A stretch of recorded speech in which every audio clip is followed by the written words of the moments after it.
Freakonomics Radio is sponsored by Hotels.com. Hotels.com gives you access to hundreds of thousands of hotels worldwide. And when you join for free, you can save up to 20% instantly with member prices. Plus, every stay earns rewards. So when you book one trip, you're already lowering the cost of the next one. Hotels.com is simple, rewarding, and designed to help you get more out of every stay. Sign up for free and book today. Hotels.com.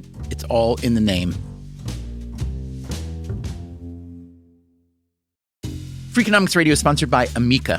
You know what they say, if you want to go fast, go alone. If you want to go far, go together. So go with Amica and get coverage from a mutual insurer that's built for their customers, one that looks after what's important to you together. Auto, home, life, and more, coverage that fits your unique needs. Amica helps you protect what matters most. Visit amica.com and get a quote today.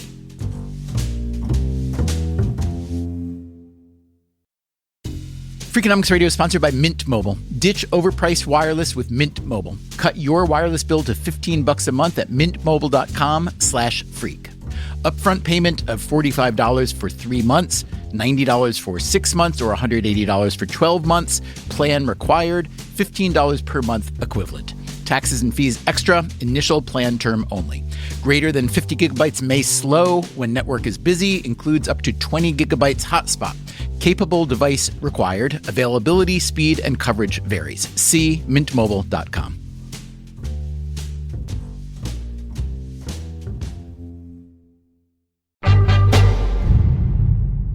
New York City's economy is so big that if New York were a country, it would be, I believe, the 11th biggest GDP in the world between Canada and Russia. So as mayor of New York City, that would make you a perfect combination of Justin Trudeau and Vladimir Putin. Would you say that sums up Andrew Yang pretty well? Hopefully a lot more Trudeau. You may have noticed that we don't interview too many politicians on Freakonomics Radio. Why not? To be honest, they don't really say that much. At least not much of the stuff we're interested in. This show tries to use data and research and logic to explore how the world works, maybe how to improve the world. Many politicians use emotion and bluster to bend things toward their worldview, and they tend to be more ideological than logical. I'm not saying there's anything wrong with that. Well, I guess I am. In any case, that's just not what we do. But occasionally, you do encounter someone in the political arena who's a little bit different, even a lot different. And that would describe today's guest. I am Andrew Yang, and I am running to be mayor of New York City. We've actually had Yang on the show before, 2 years ago, when he was just starting out on an even more unlikely campaign. That episode was called, Why is This Man Running for President? Here's how it began. Andrew Yang is not famous, not yet at least, maybe he will be someday, but let me tell you his story. He's 44 years old. He was born in Schenectady, New York, a city long dominated by General Electric, the sort of company that had long dominated the American economy, but which, as you likely know, doesn't anymore. Yang's parents had both immigrated from Taiwan and met in grad school. His mother became a systems administrator, and his father did research at IBM. He got his name on 69 patents. Their son, Andrew, studied economics and political science at Brown. He got a law degree at Columbia and ultimately became a successful entrepreneur with a focus on widespread job creation. In the American Dream sweepstakes, Andrew Yang was a pretty big winner. But along the way, he came to see that for every winner, there were thousands upon thousands of losers. As we discussed in that earlier episode, Yang had started a nonprofit called Venture for America. Its goal was to generate job growth in some of the places left behind by modern capitalism. This project wasn't wildly successful, but it did expose Yang to a view of the American economy that you don't get from the corridors of power and wealth. We are blasting communities to dust and then pretending like we're not, and pretending like it's their fault, and pretending that somehow it's unreasonable to be upset about your way of life getting destroyed. Yang believed that Donald Trump won the presidency in 2016 because Trump rightly understood the nature of this frustration. When Yang decided to run in 2020, spoiler alert, he didn't win, he took Trump's Make America Great slogan and Yangified it, Make America Think Harder, which happens to shorten up to MATH, a convenient acronym for a man who loves data. Yang embraced an approach he would come to call human-centered capitalism. It's one of those phrases that would seem to be obvious, maybe even redundant, like evidence-based policy. But the deeper you dig, you see it's not. Yang had a lot of interesting ideas, and I was taken with how he diagnosed and proposed to treat some of the key problems in the U.S. economy and society. So when it turned out he was running for mayor of New York City, well, Freakonomics Radio lives here, and we care about New York. And we also know the city has a deep pandemic ditch to dig itself out of. So that's one reason I wanted to speak with Yang again.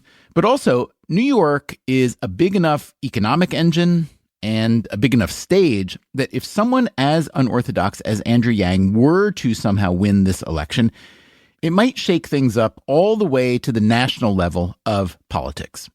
Yang is a devoted Democrat. Once his own presidential bid ended, he campaigned hard for Joe Biden, and then he went to Georgia to campaign for Raphael Warnock and Jon Ossoff in their runoff elections for the U.S. Senate.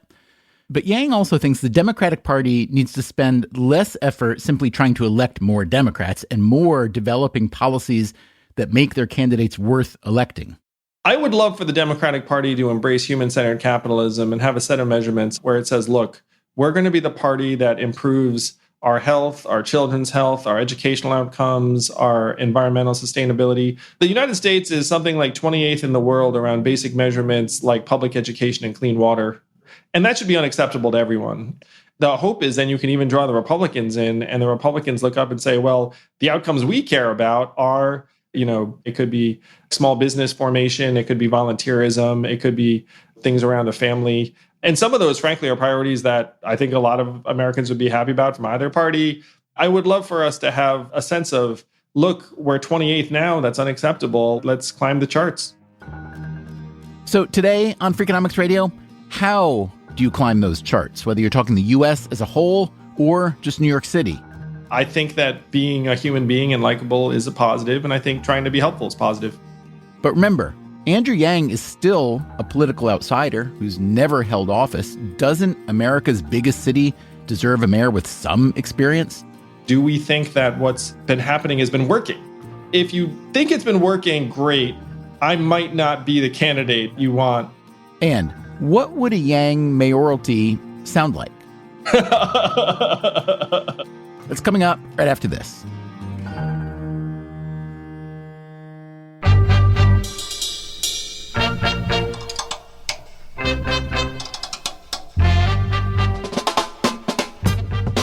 This is Freakonomics Radio, the podcast that explores the hidden side of everything. Here's your host, Stephen Dubner.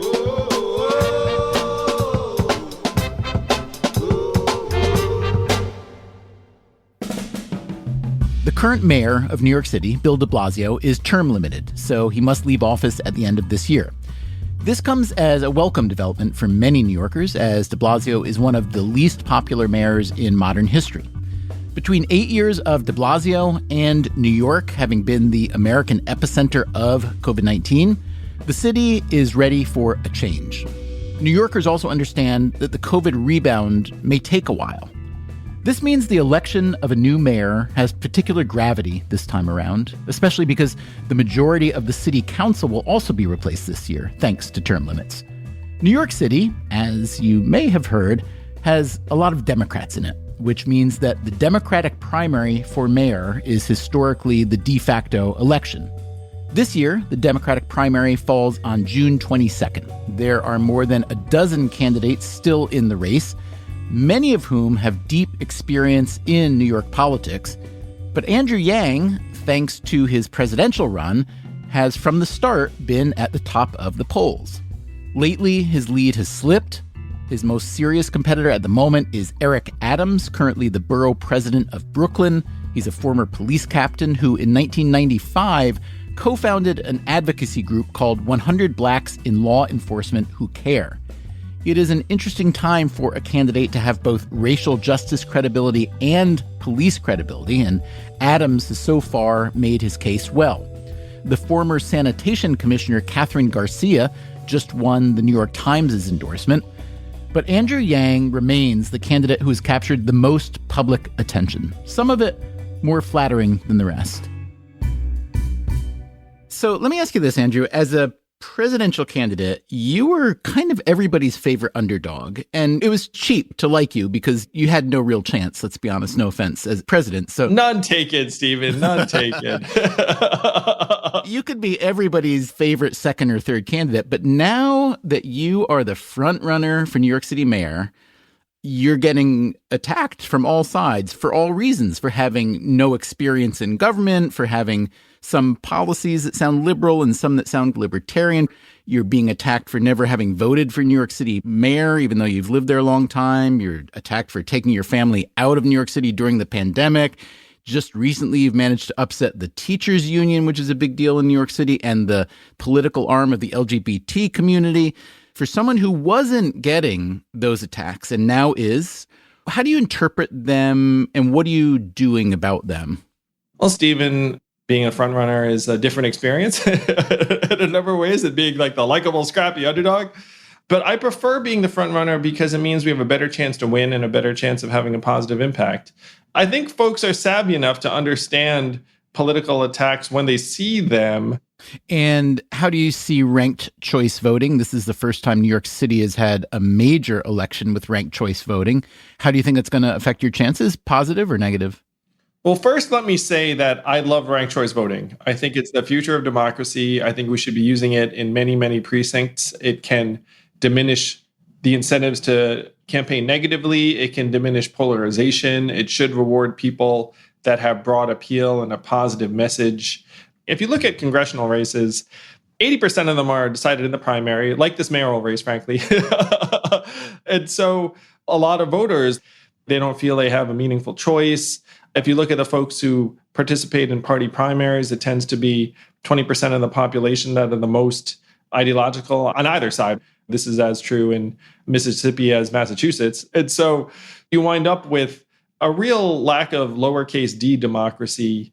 And so I think that this process change of ranked choice voting accompanied by open primaries would be a real step forward. And that's something I'd love to see happen around the country. So I'd love ranked choice voting even if I wasn't in a race, frankly. But I think ranked choice voting generally will help me because a lot of people have heard of me, and I'm happy to say about 2/3 of people have a positive opinion of me. What do you see as the best and worst features of, let's say, modern American capitalism? Well, I'll start with the worst. At this point, we have a system that is prioritizing the growth of massive, massive enterprises, with Amazon, I think, being the most conspicuous example. And the repercussions of this hyper-corporatized winner-take-all economy really have not been truly understood or reflected on. You're seeing it in media, you're seeing it in retail, you're seeing it in financial services, you're seeing it in a lot of these industries where the traditional competitive dynamics have stopped applying, and it's leaving many, many more Americans behind. A lot of people aren't really being included in whatever the gains are. Those are some of the worst things about our current version of capitalism. In theory, the best things are that it's supposed to allocate capital more efficiently, which you could argue towards what end. But the other thing is that it's fueling certain types of innovation. It's fueling innovation in markets that, frankly, there's money to be made in. So things that serve high-end consumers, things where there's a really strong financial incentive. Unfortunately, there's other areas where there isn't a strong financial incentive, where we haven't been innovating as quickly as we'd like.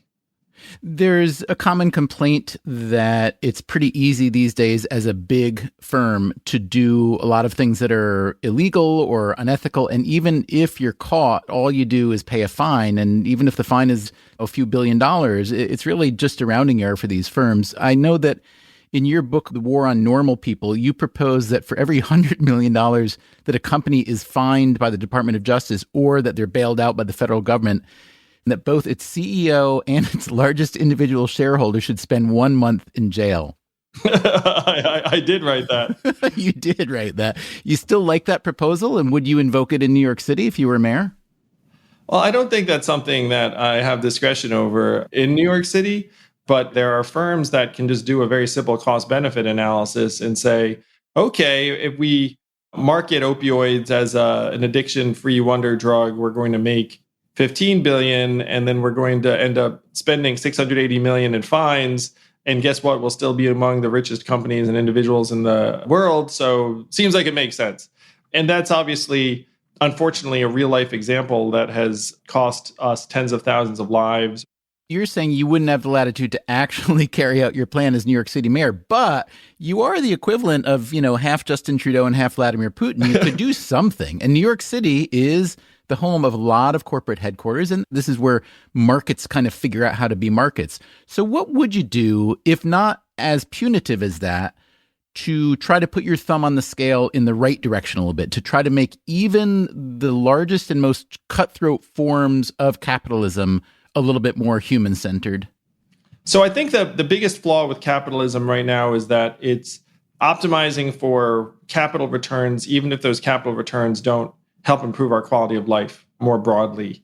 And so my goal would be to orient our incentives around how healthy we are, how mentally healthy we are, how clean our water and air are, how our kids are doing, whether our life expectancy is getting longer or shorter.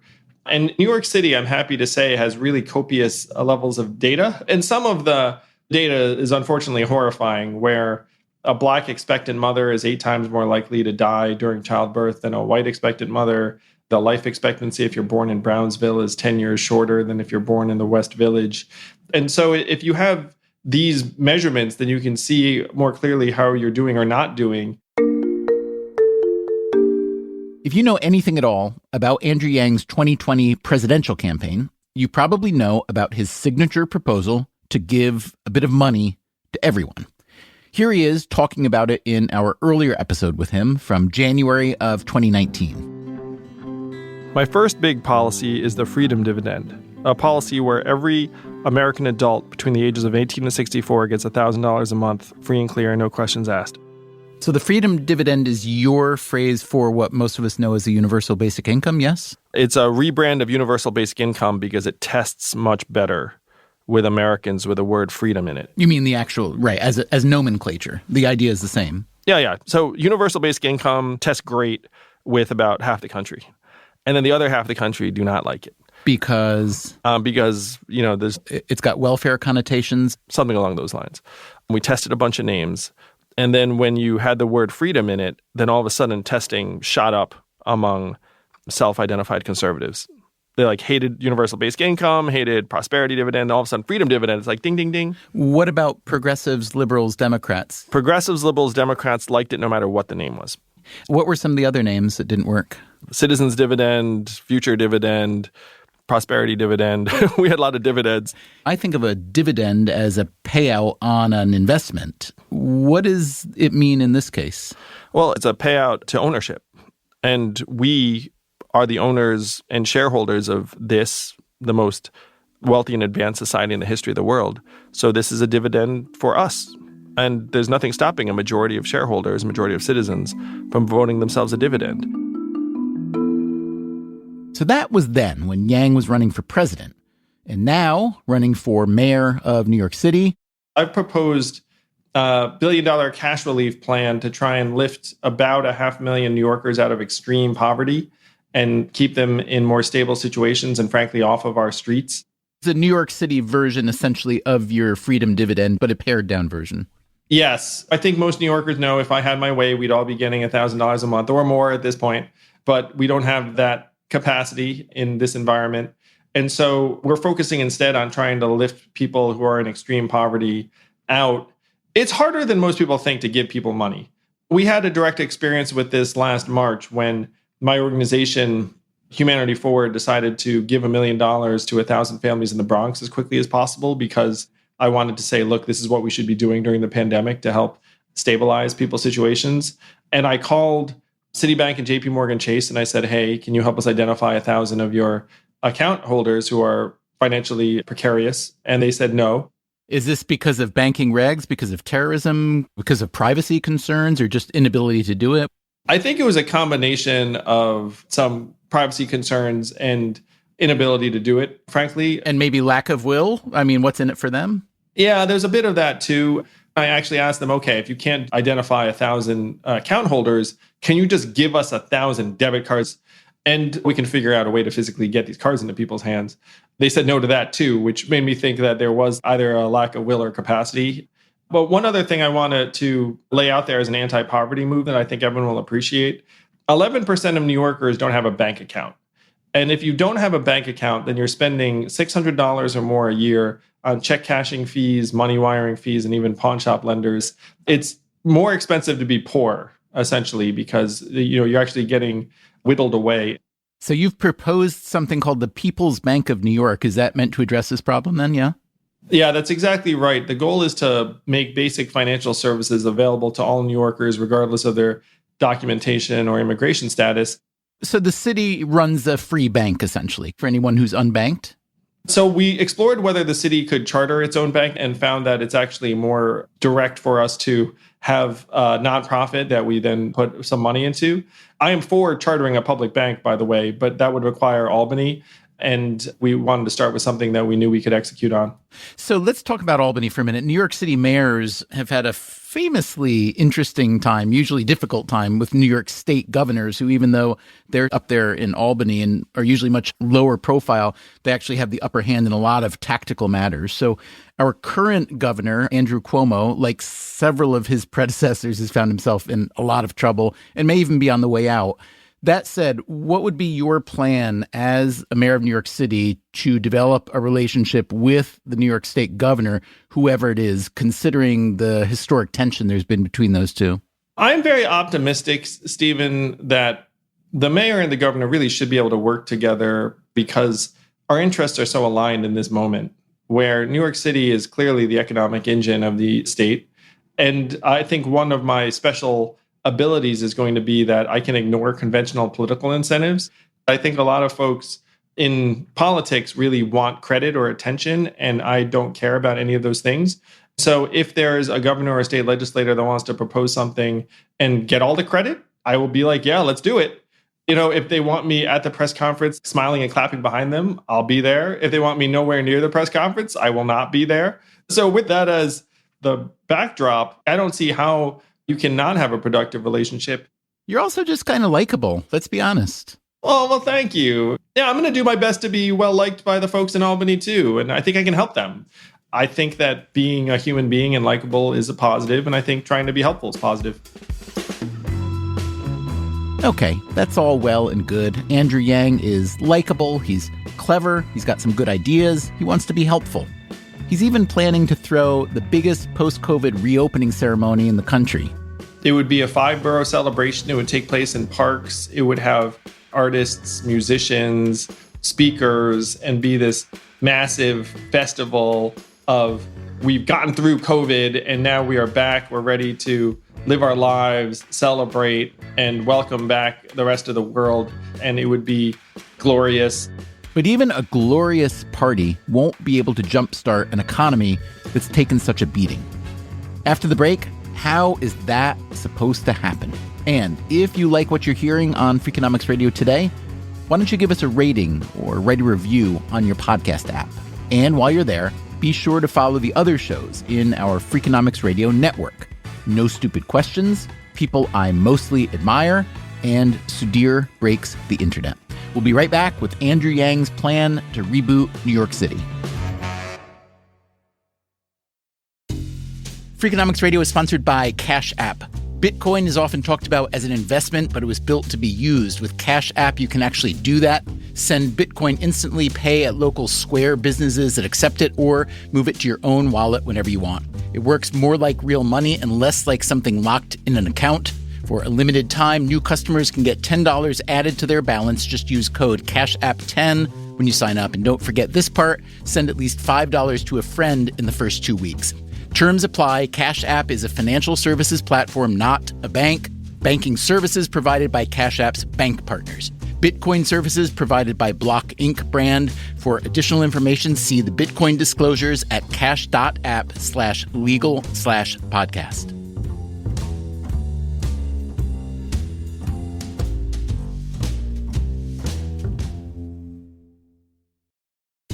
Freakonomics Radio is sponsored by Figure. Did you know that 40% of homeowners own their home outright?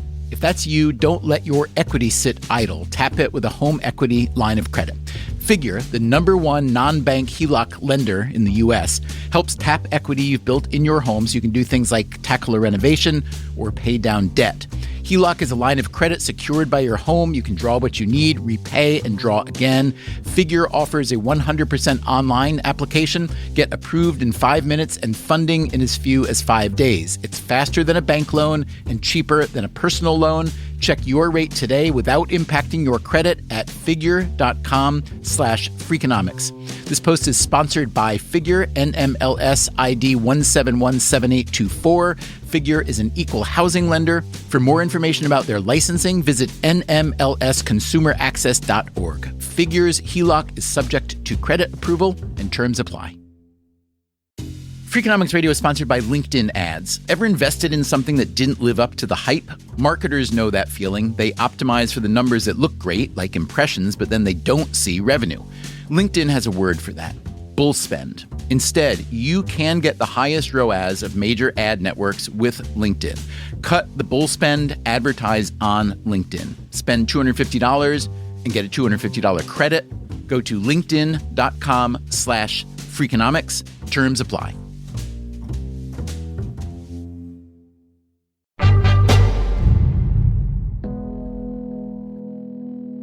Andrew Yang has parlayed his quixotic presidential campaign into frontrunner status in the race to become the next mayor of New York City. As such, he is being attacked from a variety of angles. A group called Asians Against Yang, for instance, opposes him in part because he's taken some pro-police stances, and he's also come out against raising taxes on rich New Yorkers. New York City voters, especially primary voters, tend to carry a long list of grievances, and they are not shy about airing them. But the one problem that just about everyone agrees is the most important problem for the next mayor is the economy. How to lift New York out of the financial crater it fell into because of the pandemic. We're down 600,000 jobs, 88% of commuters, probably 90% of tourists, though I will say tourists are trickling back now, 70% of subway ridership. And so we have to get ourselves back on our feet as quickly as possible. The municipal budget of $90 billion sounds like a lot until you realize that it's only 9% or so, a bit less actually, of the city's economy as a whole. So the exercise is to use 9% of the economy to activate the other 91% in 2 years. And I say 2 years because our federal aid will make the city's budget whole for the next 2 years, but it's completely uncertain whether we're going to get more aid after that. So we have no time to waste, and we have 2 years to get this done. I guess really the question is, how do you avoid a 1970s style meltdown / backslide and all the things that came along with that? This, to me, really is the challenge. I think you can't cut your way to success, and you have to try and avoid this downward spiral where people leave, things get dicier, you cut services, people feel more insecure, so more people leave. And in this case, about 300,000 families have left the city. And a number of those individuals were, frankly, business owners and high earners and taxpayers who've gone to lower tax jurisdictions. So we have to be very serious about trying to reconstitute the value proposition and competitiveness of New York City as quickly as possible and not get ourselves into a cut, shrink cycle. That's one reason, again, why I'm so focused on these first 2 years, because we have to try to rebound as quickly as possible. In 2019, New York City got 66 million tourists who spent about $46 billion and supported over 300,000 jobs, which is about half the number of jobs we're missing. And a lot of those jobs were in restaurants and bars and tour bus companies and places that, frankly, employed folks who maybe didn't have very high levels of education and savings. And so if you're trying to get our city's economy functioning, again, you want to try to bring tourists back as quickly as possible. So the most basic thing you would do is literally just spend money on digital advertisements that pop up on people's phones saying like, hey, visited New York City. And the smartest investment is when you're starting from zero. There's always a point at which you spend more and it's not as effective. But when you're starting at zero, like the first 100 million you spend ought to be very effective because you could target people that have already been to New York City, that have already demonstrated a propensity to travel and spend. Would you be willing to, let's say, stand yourself in Times Square for 24 hours straight and take a selfie with anyone who came to New York on one of these targeted campaigns? Yes, for sure. I mean, if it would be helpful, I'll do anything that I personally can. So one source that I spoke with, who's a former senior city official and also had a long career in the private sector, he said the biggest problem facing the next mayor would be finding a way around this paradox between the need to grow and the political and social pressure against growth that's coming, especially from the progressive wing of the Democratic Party. Some of your positions are popular with progressives. Some of your positions are anathema to progressives. How do you think about threading that needle, maybe from a psychic perspective as much as anything? When I talk to New Yorkers around the city, everyone wants to try and get our small businesses back up on their feet.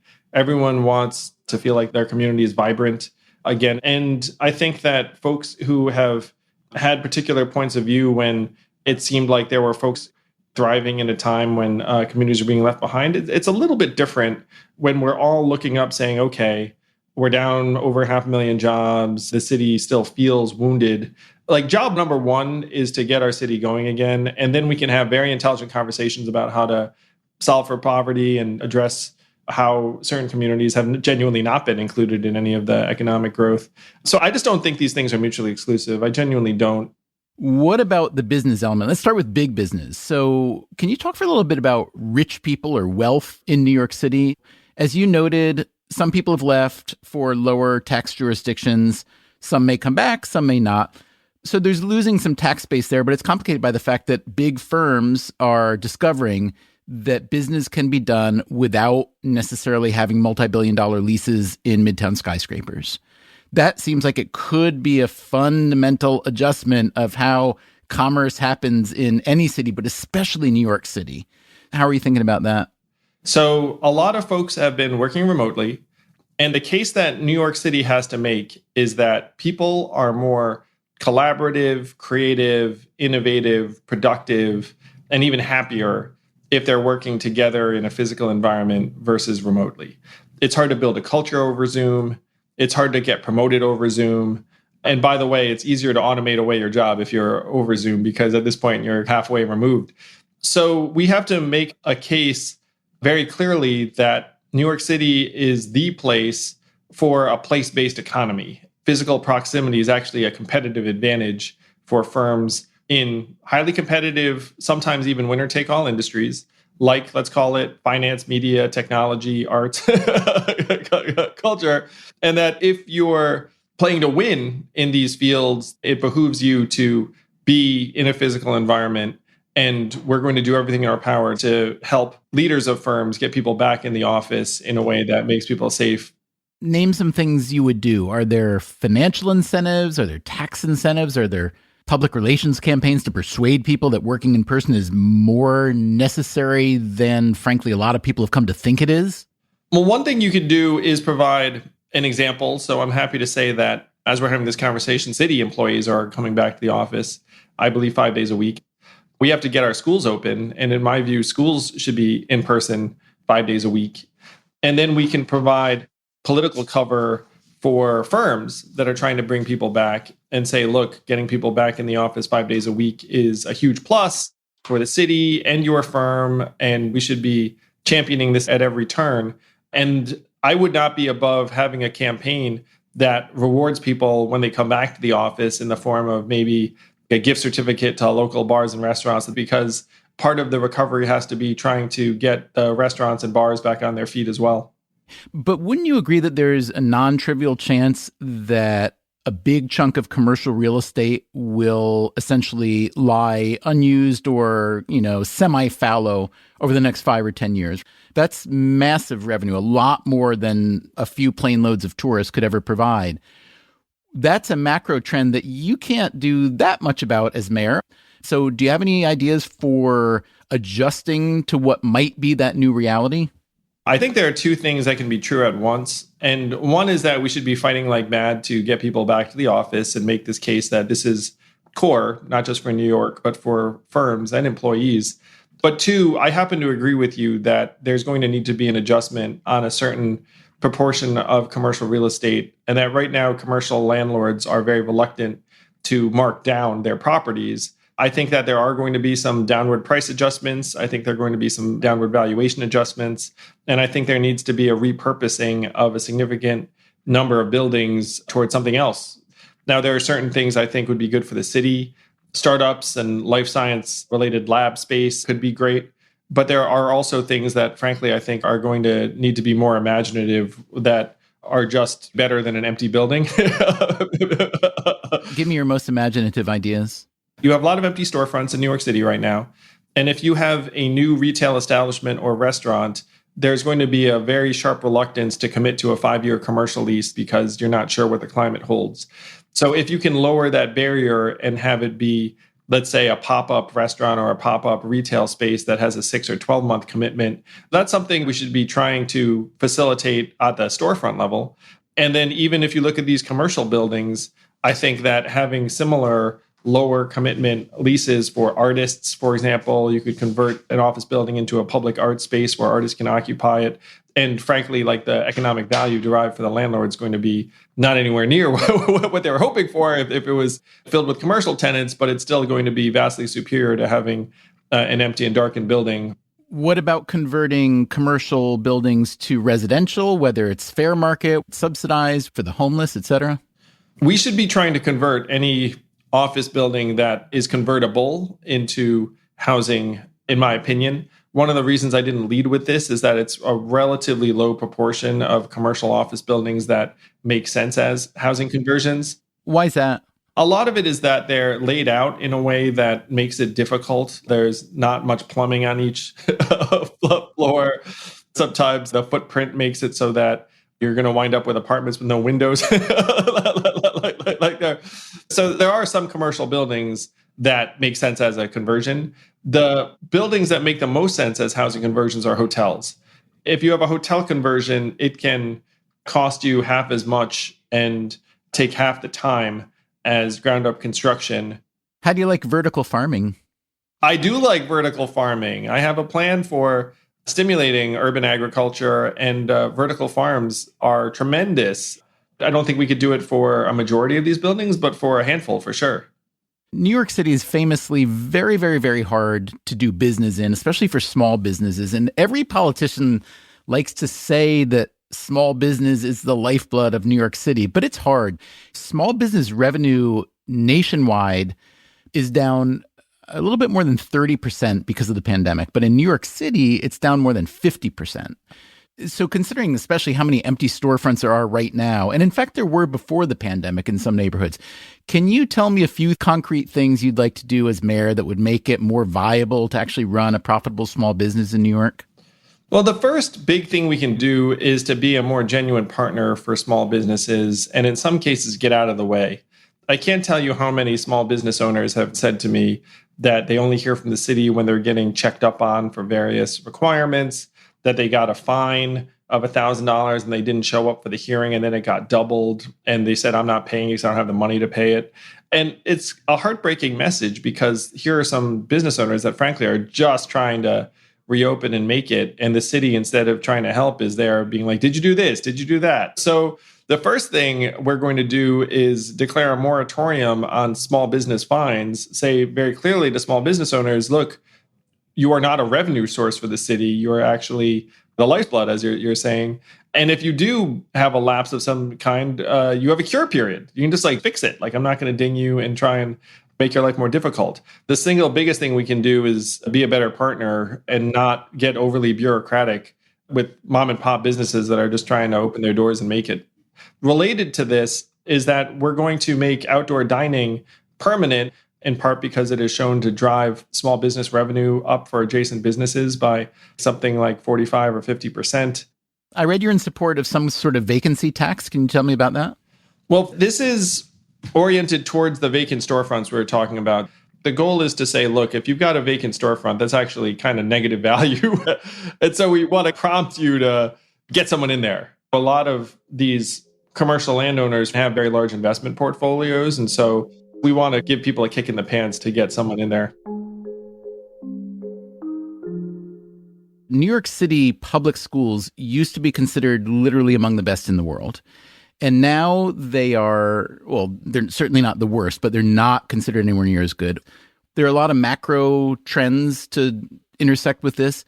What do you think happened, and what would you do to make New York City public schools better? I think there are still many excellent public schools in New York City. We need to try and build on the successes that we do have. We're spending a lot of money on our schools. And my goal would be to get more of that money flowing towards areas where it's really going to help our kids learn. What I mean by that is in the classroom, I think teachers in many cases should be getting paid more, that we can get more teachers per number of students or teachers' aides in some cases.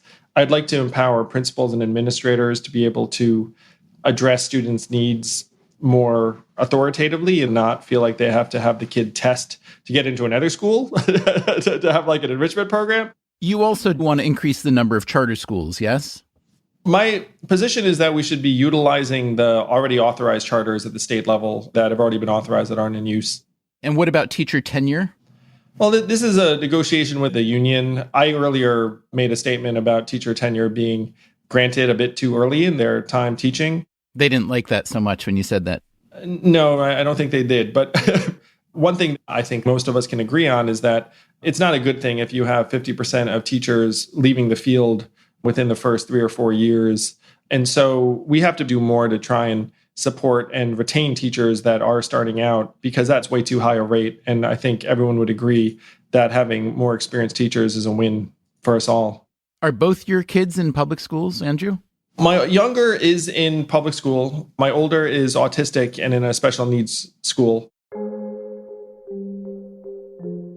So let's say I'm your median New York City voter, and I hear this fellow, Andrew Yang, and I say, wow, he sounds really bright and really compassionate and human, down to earth, with good new ideas too.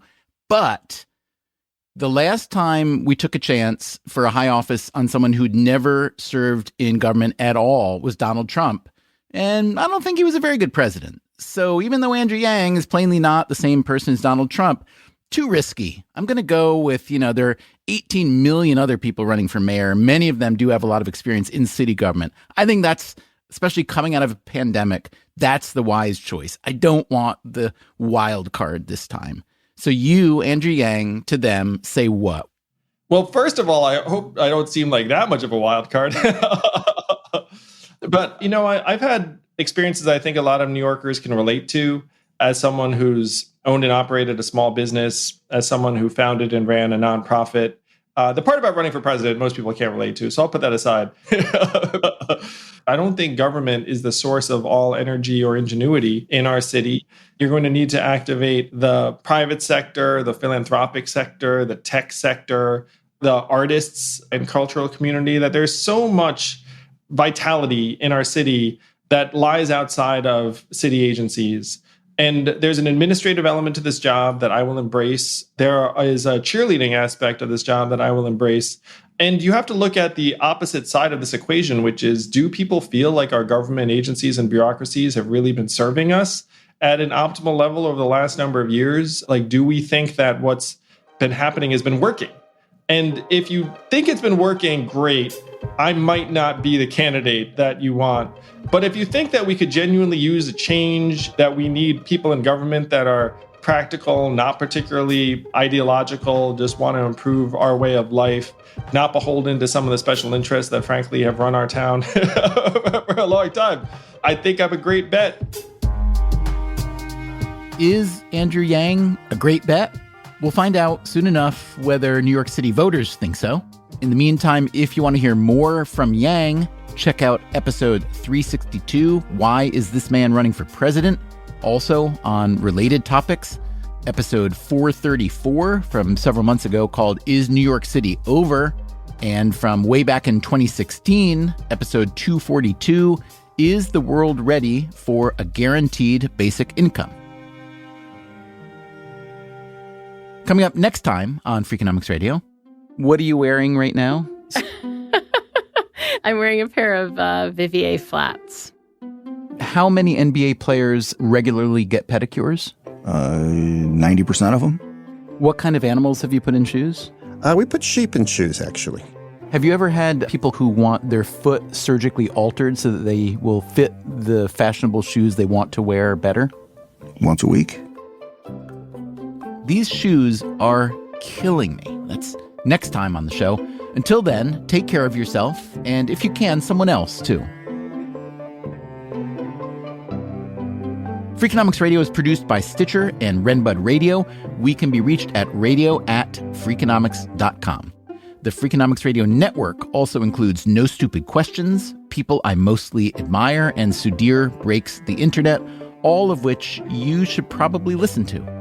This episode was produced by Matthew Schwartz. Our staff also includes Allison Craiglow, Greg Rippin, Mark McCluskey, Zach Lipinski, Mary DeDuke, Emma Terrell, Lyric Bowditch, and Jacob Clementi. And welcome to our newest playmates, Joel Meyer and Trisha Bobita. We had help this week from Jasmine Klinger. Our theme song is Mr. Fortune by the Hitchhikers. All the other music was composed by Luis Guerra.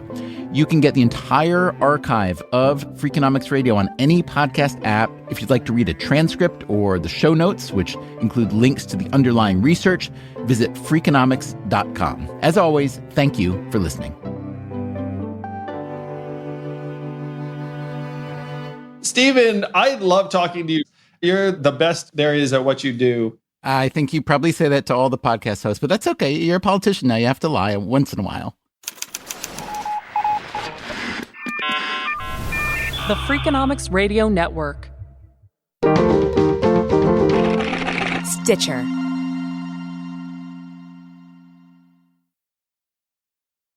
Freakonomics Radio is sponsored by Ozempic. Innovation happens through rethinking what's possible, and when it comes to GLP-1s, Ozempic pill does just that. Learn more about Ozempic semaglutide tablets, 4 and 9 milligrams, by calling 1-833-OZEMPIC or visit Ozempic.com to view the medication guide and ask your doctor what's possible with FDA-approved Ozempic pill. In the U.S., there's a break-in every 26 seconds. But when intruders step near, Simply Safe Home Security steps up. Stop. This is Simply Safe. Police are on the way. Using AI alerts, U.S.-based live agents help deter break-ins. Simply Safe, no long-term contracts. Save 50% on your new system with professional monitoring at simplysafe.com/SXM or with promo code SXM. Outdoor deterrence requires a Simply Safe Active Guard outdoor protection plan starting at $49.99 a month. Visit simplysafe.com/licenses for alarm license information. Tennessee 2012. Hey there, I'm Stephen Dubner, host of Freakonomics Radio. If you love the podcasts in the Freakonomics Radio network, I want to tell you about a way you can get even more from us. To hear our shows without ads and get exclusive access to Freakonomics Radio bonus episodes, please subscribe to SiriusXM Podcasts Plus on Apple Podcasts or sign up at SiriusXM.com/podcasts plus. Start a free trial today.